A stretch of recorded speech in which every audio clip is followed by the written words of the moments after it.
If you have two shoes, you need to sell one and buy a sword. If you have two trousers, it is time that you sell one and buy a sword, because now it is time for revolution. And this revolution is no longer on streets. It's not about burning cars and burning shops anymore. This revolution is in the mind. Because if the mind has not been transformed, if change has not been affected here, whatever we do with our bodies cannot reflect the true reality that we want to see in our society. Peace and power to you all, African family, from wherever you find yourself. It is a pleasure again to have you for this short discussion regarding the ACUP. What is ACUP? The reason we are doing this video today is because many people seem not to understand exactly what is the African Continental Unity Party, and people are still asking questions such as what is the ACUP? So it is essential that we have this conversation again. So for the next 5 weeks, we're gonna probably, if time allows, we're gonna be going through, breaking down different aspects of the African Continental Unity Party. We're gonna see the ideology of ACUP. We'll be looking into the vision, the mission, the objectives, and different aspects of our ideology, including the political ideology as well as economic ideology. It's very important that people understand exactly what this is. So it is a pleasure again to have everyone in the, I think this is a second interaction that we have for the year 2022. As I said, we're gonna have for the next five weeks this kind of discussion. So before I begin, please, I want to invite you to our training session every Saturday. Next Saturday we'll have a training session as part of our educational program with the Free-Minded Pan-African Academy. It's education or training dedicated for leadership in politics and in business. So we are dedicated and committed to actually produce a new class of leaders who will handle the future of the continent. So if you are interested in learning something about the leadership in Afrocentric perspective, a leadership in business and in politics, we invite you to obviously join our training session. And secondly, we have published a book last year. It's called What Time Is It? The Question to the African Millennials.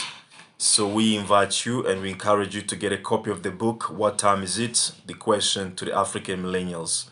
It's a very interesting book where we have broken down different issues that affect us as global citizens. So it's actually about understanding of the world and obviously a way through which we can go about obviously solving the problems that we are facing today in the world. And one thing we need to understand as African people is that we are in danger.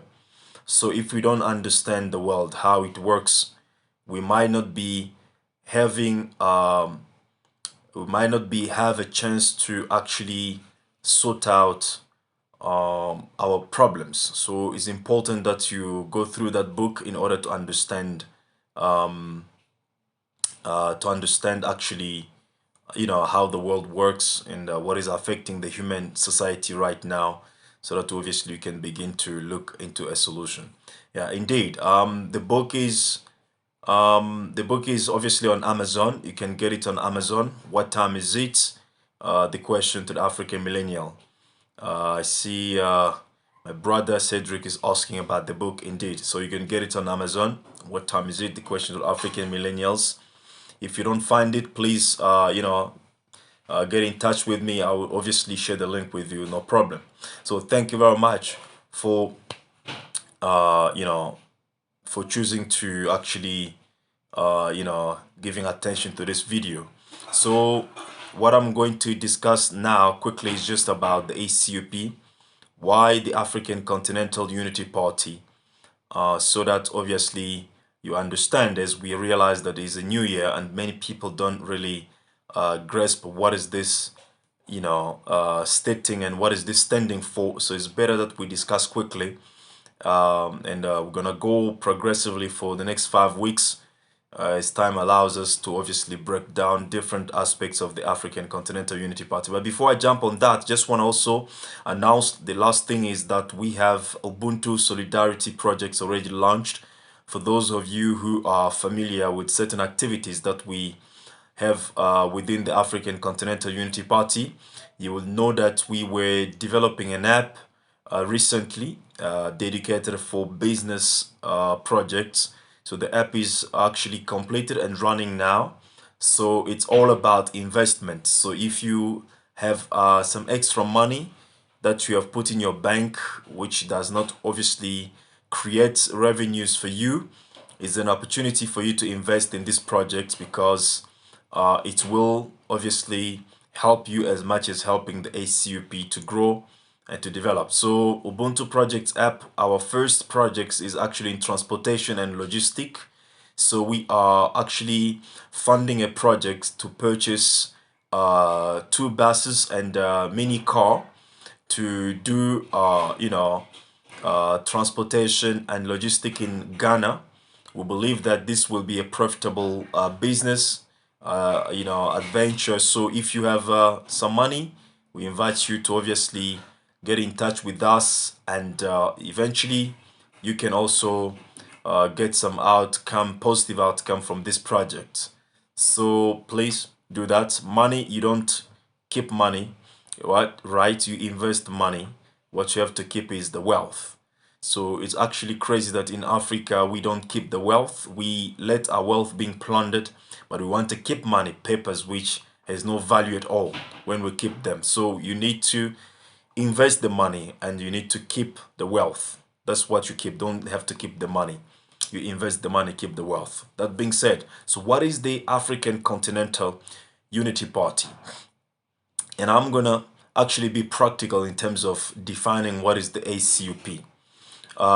When you walk, in the continent, when you travel around the continent, in Africa, I mean, or even elsewhere in the world, one thing that you will notice is that in every place where you see different communities or different races living together, one thing you will notice is that African people are always at the bottom of the social hierarchy, so to say.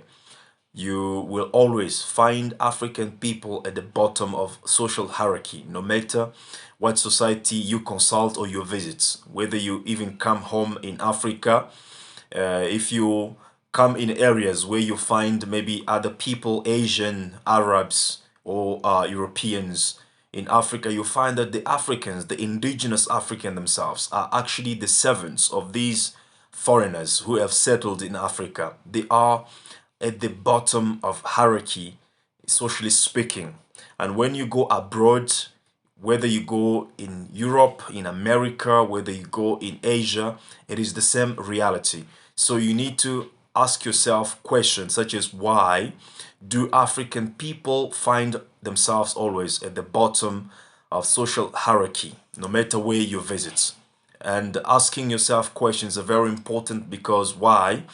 Every situation in life, that's be individual life or collective life as a society, every challenge, every problem can always be solved through the process of questions and answer. If you don't ask a question, you cannot get an answer. You need to be able to ask a question so that your subconsciousness, so that the infinite, the divine wisdom of the nature can provide responses to the questions that you are asking.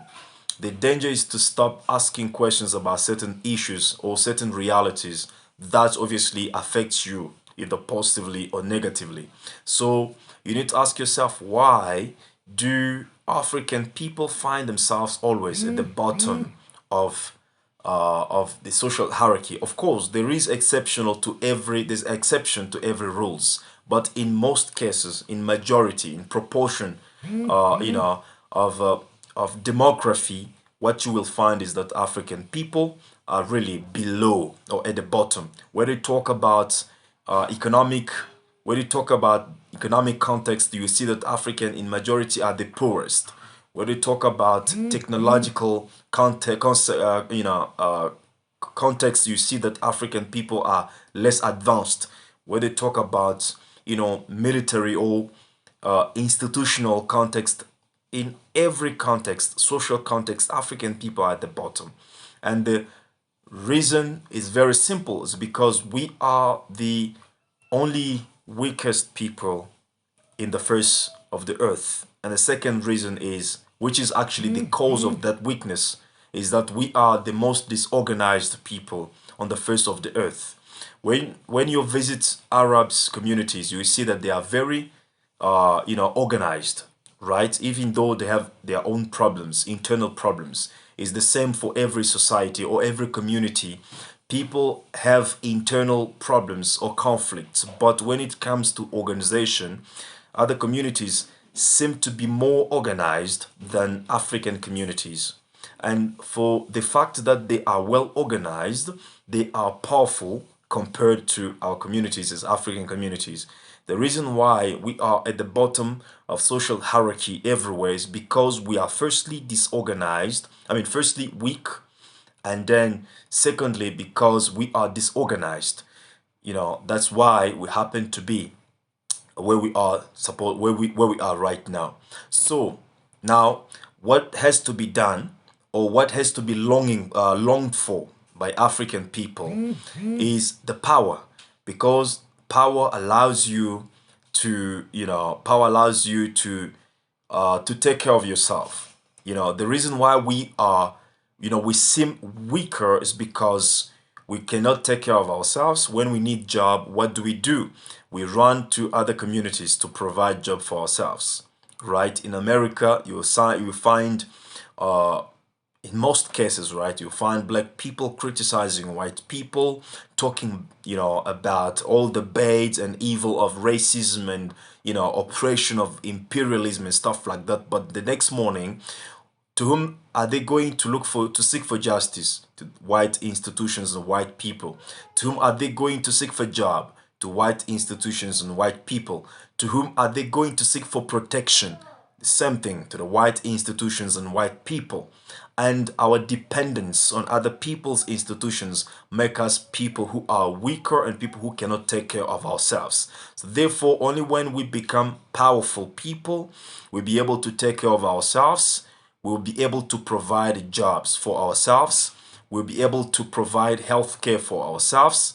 We'll be able to secure or protect ourselves, and we'll be able to educate ourselves. I can see how many African people today are leaving Africa in order to go to be educated abroad, to go to be educated in European institutions, to go educated in American institutions. Why?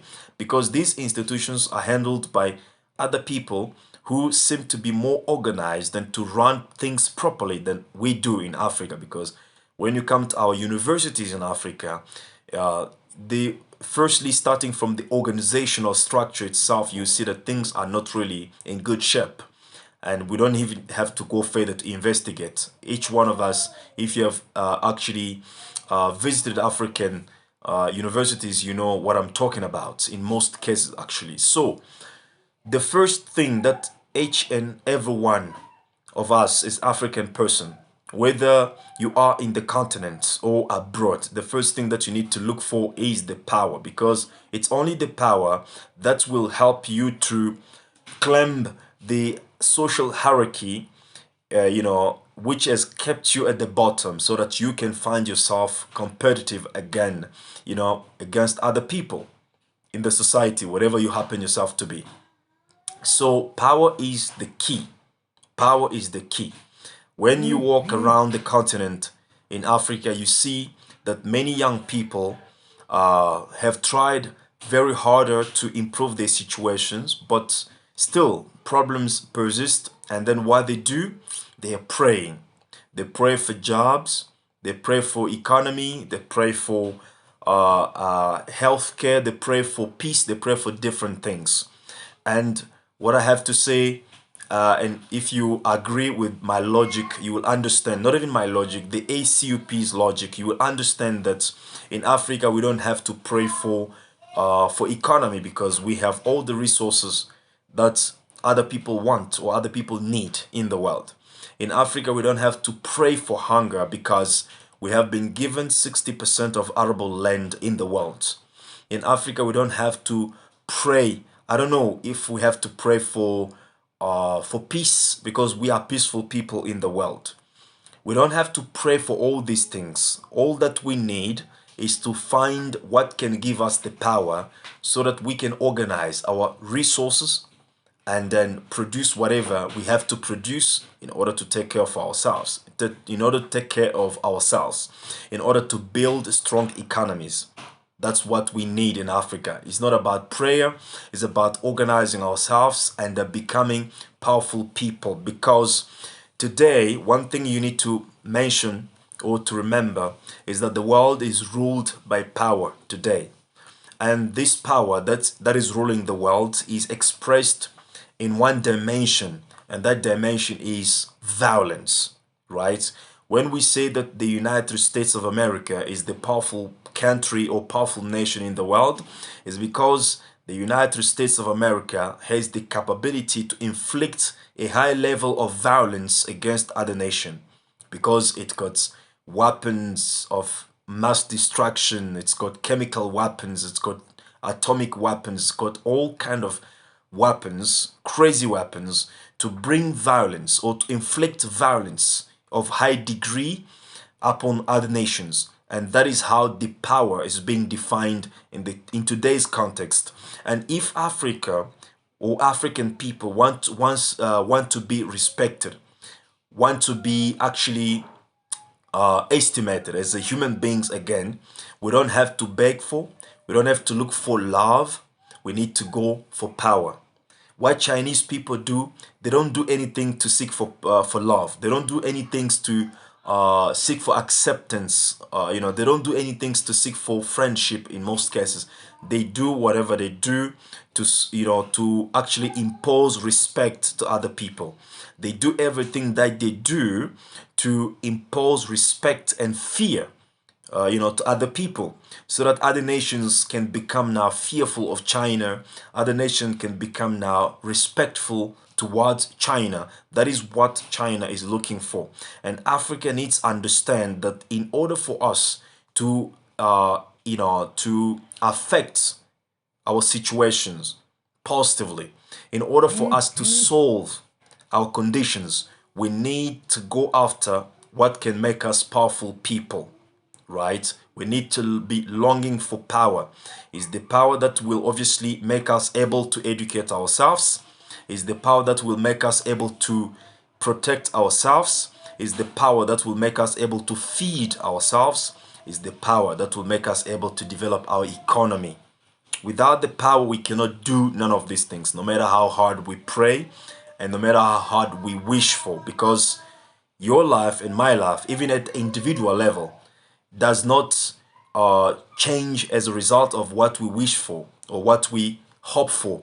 It's only change as a result of what we do on daily basis. Our life result or our life outcome is a result of what we do on daily basis.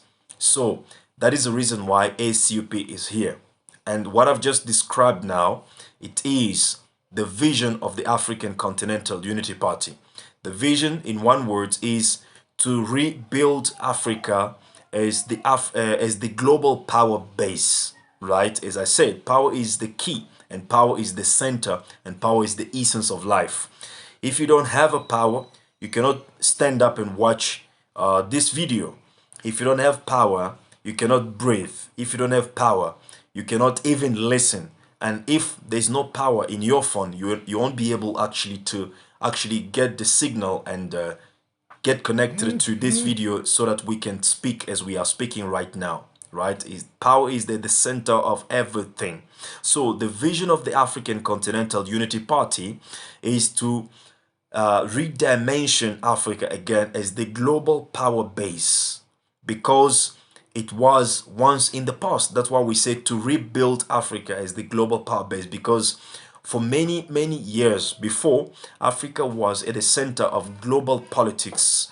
Africa was at the center of global dynamics, and we have lost that dimension because of the reasons that both of us we know, because of slavery, colonialism, and today we are struggling against the neo-colonialism, and Africa is still in this position of weakness. And if we want to overcome the neo-colonialism, what we have to do is to regain the power, right? Is to become powerful again. That is the vision of the ACUP, because we believe that if we give ourselves again that dimension of power, then we'll be able to use our resources in the Congo, for example, to manufacture things locally here in Africa, and then to increase the level of inter-commercial activities in Africa. Because the last I checked, inter trade in Africa, is only at 15%. Can you imagine that? The commercial interactions in Africa between African countries, so to say, is at the 15%. Compared to 85% of what is of the trade that is happening between individual countries in Africa and and other countries such as China, Singapore, France, and other countries. So it's only when we gain the power to manufacture locally, then we can also improve the level of intertrade within the continent of Africa. So that is the vision of the ACUP. Now you may ask, how can we go about to become powerful people as we are wishing to become, in the context of the African Continental Unity Party's vision? Well, it's very simple. Power can be expressed through different forms. Power can be in the context of today's reality and today's world. The power can be expressed through technology. The power can be expressed through science, right? The power can be expressed through economy. The power can be expressed through number as well, right? Or through organization, to be more precise, because when we talk about number, we talk about organization. When we talk about, for example, 1 million people, we talk about how are they organized, because if you are even 1 billion but you are not organized, then your number is nothing. It's just like a crowd of sheep that a lion will come and then destroy. All of them will scatter away and will run away in different directions. But if we are organized in number, we become also powerful. It's another dimension of power. So you can become powerful through technology, through economy, through organization, through science, also through through economy, through technology, through science, and through organization. But the basis of all these aspects of powers that I've just mentioned, the basis is the military power. Because today, when we talk about power, as I've just said it, when we talk about power today in the world, it is a level of it is expressed in the context of violence. When you say France is a powerful nation, when you say England is a powerful nation, when you say America or China is a powerful nation, you mean nothing else except the capability or the atomic or nuclear capability to inflict violence on other nations. That is how power is expressed in the context of today's world and today's reality. So you can have economic power, you can have scientific power, but if you don't have a military capability to protect what you have built in the context of economy, science, and so on, whatever that you have built, you are building it for other people to come and plunder and destroy you. An example is what happened with Muammar Gaddafi. He was a very wealthy person, and the Libya was a very wealthy nation. As you know, Obama stole about billions of Gaddafi or Libya's money after he has killed Muammar Gaddafi. So all this money didn't help Gaddafi to resist against imperialism or against his oppressors because it didn't have a capable military industry to protect and to defend him against these enemies. So you can be longing for economic power, is fine. You can be longing for political power, is fine, but you need to have a military power, a military capability to protect and defend you against your oppressors. That's very important. Can you imagine what will happen to a person who doesn't have a house, a secure house, but he goes and buy, for example, a Lamborghini? And when he comes with that car, where is he gonna park it? He's gonna park it on streets, and anybody else who comes at night can obviously steal that car, because the person who bought a car didn't have a house, in which he could park his car. So the first thing that a person, an intelligent person, has to do is to build a house and build a garage, a secure house and a secure garage, so that he can go and buy an expensive car, so that he can come and park it in the car. I mean, in the garage. He's gonna buy a car because he's already built a garage. But if you don't have a secure house and you don't have a garage, you go and buy a car, obviously you're gonna park it on streets, and that is not wise. And I'm saying that because we have applauded recently, in 2018 actually, the African Continental Free Trade that was signed in, I think, in Rwanda.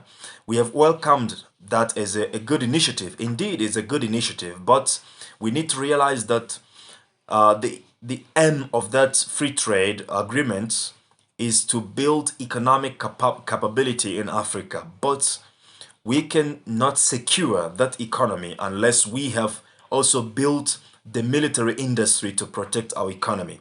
Why do we rush for economic free trade and still, holding on our individual military industry? These are the questions that we need to ask ourselves as African people and ask our leaders. Why do we really build these so-called military industries individually and rushing for economic inclusiveness? Why can't we go for military inclusiveness and build a continental army that can protect Africa as a whole? You see, there's a reason why France had to go for its own military capability and build its atomic weapons. There's a reason why England did the same. Why? Because Europe has evolved in the culture of war of extermination. Europe has evolved, in the context of war of extermination.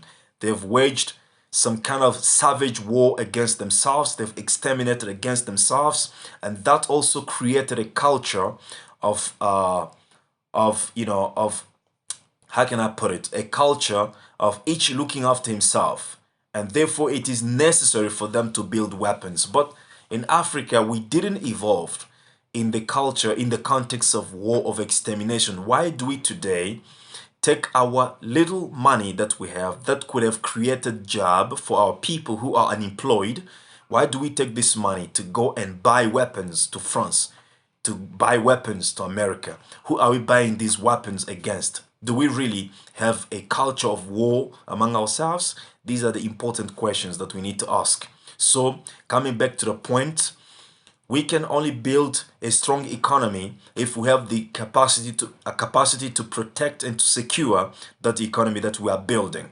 Therefore, the first power dimension that Africa has to be longing for is the military power. And that military power can result in organization of African people. We are 1.2 billion, in the continent as we're speaking right now. But that number does not reflect power until we become organized, right? Until we become organized as a common uniform entity aiming towards common and uniform goals. And we need to be well organized militarily, first of all, before we even talk about economy and other aspects of organization that we need. As I said, power can be expressed in the context of organization. So this is, as I said, this is the vision and the mission of African Continental Unity Party.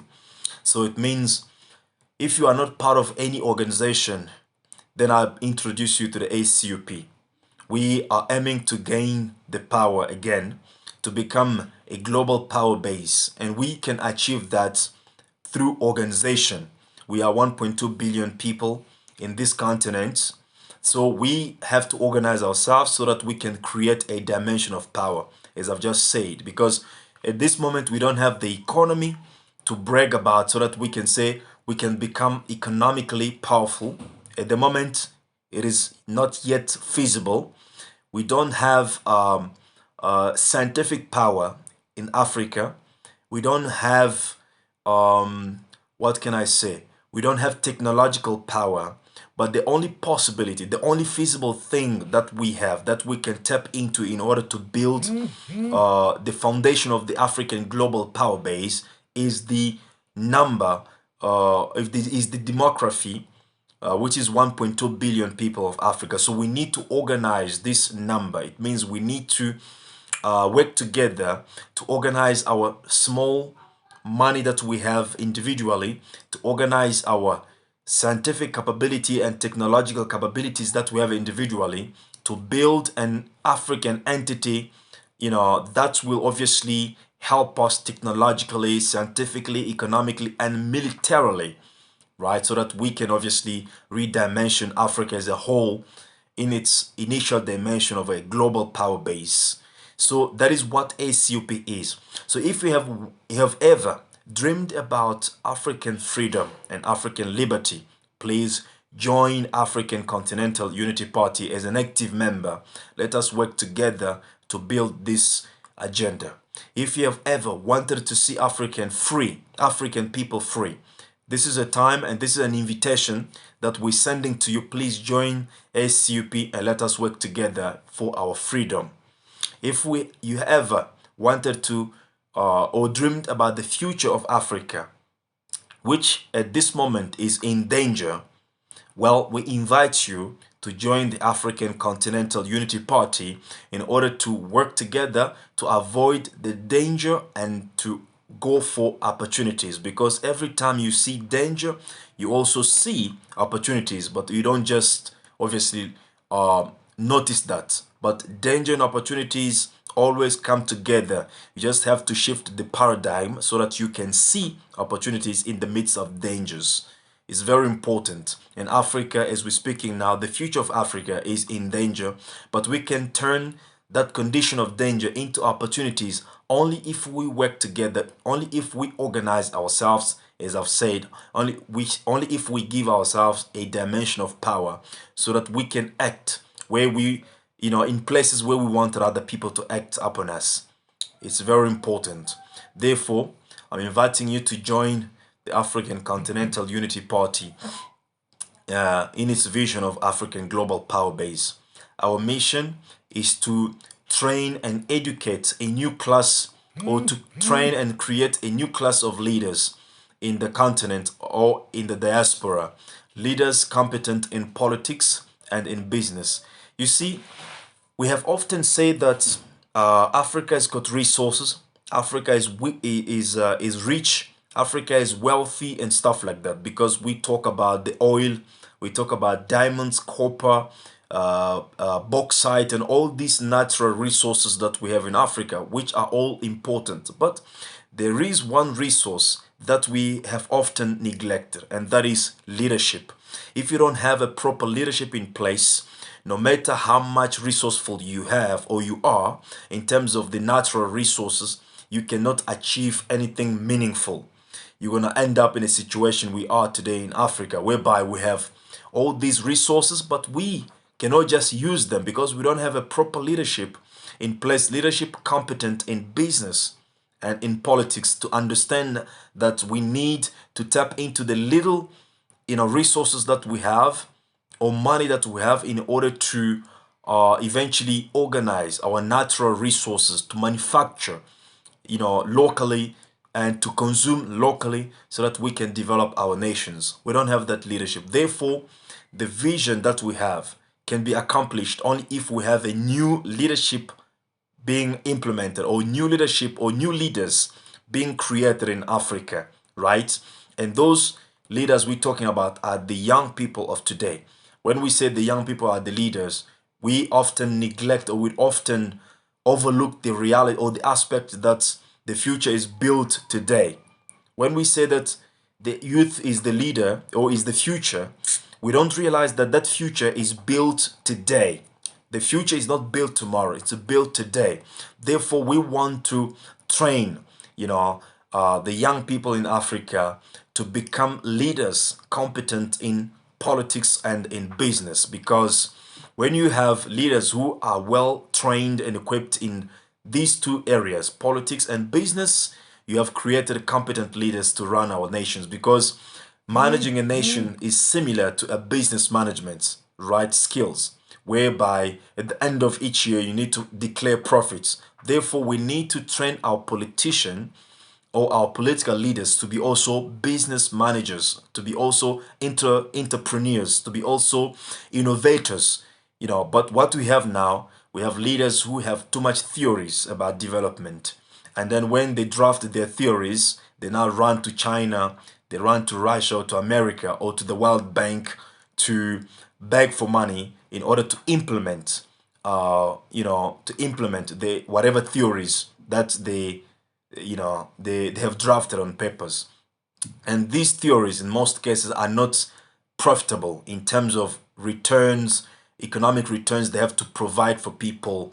These theories are not there to create jobs or to create conditions of economic development. These theories are there to serve the masters who the masters who control Africa, who control African countries, so to say. So these are the challenge that we have today. We have resources, but we don't have an important resource, which is leadership.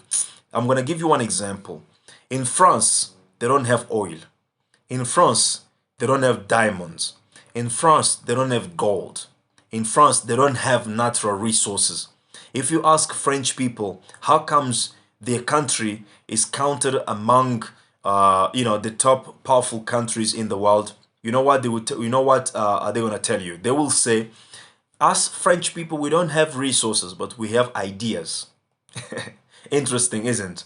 They say we don't have resources, we have ideas. So France rules the world with ideas. It means leadership skills is even more important than gold, than copper, than diamonds, because we have all these things, but we don't use them in Africa. Do you know how many of us are actually trying to cross the Mediterranean?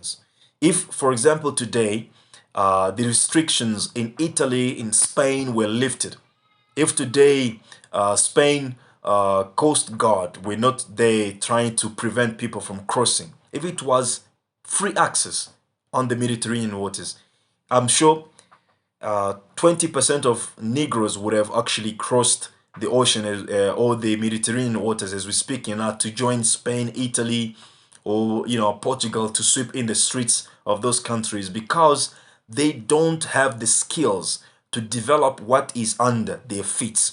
And this is a challenge of Africa today. So we need to develop a human being called African person. We need to create a leader out of a slave who is called African person. Until we have done that, Africa has no future whatsoever. We need to create leaders who can look at, for example, can look at the African land not as a dust that has to be washed away, but as a wealth, as an asset through which or from which the wealth of Africa can be created. Because this African land, in most cases, the young people look at it as a dust, but call a Chinese person. When he comes there, take the dust that you consider to be the dust, to be worthless. When the Chinese person comes and takes it to China, in the next few months, it brings you cell phone out of it. It brings you a car out of it. It brings you some tools out of it, and you buy them. And you buying them in your subconsciousness, you see good things are coming from China, and you look at the land, that you are stepping or standing on. You look at it as worthless, as dust that has to be washed away, right? And we like to we like the works of, in the offices not really to interact with the land, which is actually the provider of anything that we want. And this is the challenge. So we need to train people and to create new leaders. So if you are interested in the leadership, in politics and in business, please join the Free-Minded Pan-African Academy. And then obviously you will be happy and you will be pleased to see what we have to offer to you in terms of the future that we believe can only be built today, the future of Africa. So we believe that with this new class of leaders that we're trying to produce in Africa, we can now run our nations, or pull Africa towards a different direction rather than a direction in which Africa finds herself today, which is a direction of destruction. So basically, in order to accomplish our vision of a global power base, we need to train a new class of leaders that we will be putting in our public institutions. And with these new leaders, we'll be now having the opportunity to actually shift the paradigm of Africa and to lead Africa in a new direction, right? Because these new leaders will be obviously trained, will be produced, and will have a same ideology, same understanding, and the same vision. And that is the only way we can succeed in getting Africa out of the current cycle of distraction towards a different reality where we can reconstruct Africa and build Africa as a global power base. I've just explained to you the vision and the mission of African Continental Unity Party. I hope you will find this discussion interesting to you. And if indeed it is interesting, please leave a comment. And I beg with you to I plead with you to please share this video, like it and share it with your contacts. We want the good news of the African Continental Unity Party to reach as many people as possible, because this year 2022, our vision, our objective or our goal is to reach 1 million members plus, 1 million plus members, people who will be learning, knowing, and obviously actually registering to becoming the members of the African Continental Unity Party. So please kindly share the video, like it, comment and share with your audience, with your contacts, and invite people to the ACUP. And before I go, I just remind you again that we have a book that we published last year. It's called What Time Is It? The question to the African millennials. It's a very interesting book that you all need so that you understand where the world is going and what we have to do for Africa to avoid the destruction path in which it is currently going through. So thank you very much for listening to me. It is always a pleasure to have you again. If you have 2 shoes, you need to sell one and buy a sword. If you have 2 trousers, you need to sell one and buy a sword, because now it is a time of revolution. And this revolution is no longer on the streets, is no longer in burning cars and burning shops, it's actually in the mind. And this revolution consists of building cars and selling them to improve ourselves. This revolution consists of working together, putting our money together and building economic institutions for our survival, because we cannot talk about imperialism if we are still depending on imperialism for jobs, for economy, for security, for justice. We need to provide everything that we need for ourselves, and whatever the elite does not do for us as African people, we got to do it for ourselves. Thank you very much. It has been my pleasure. Peace and power. See you next week.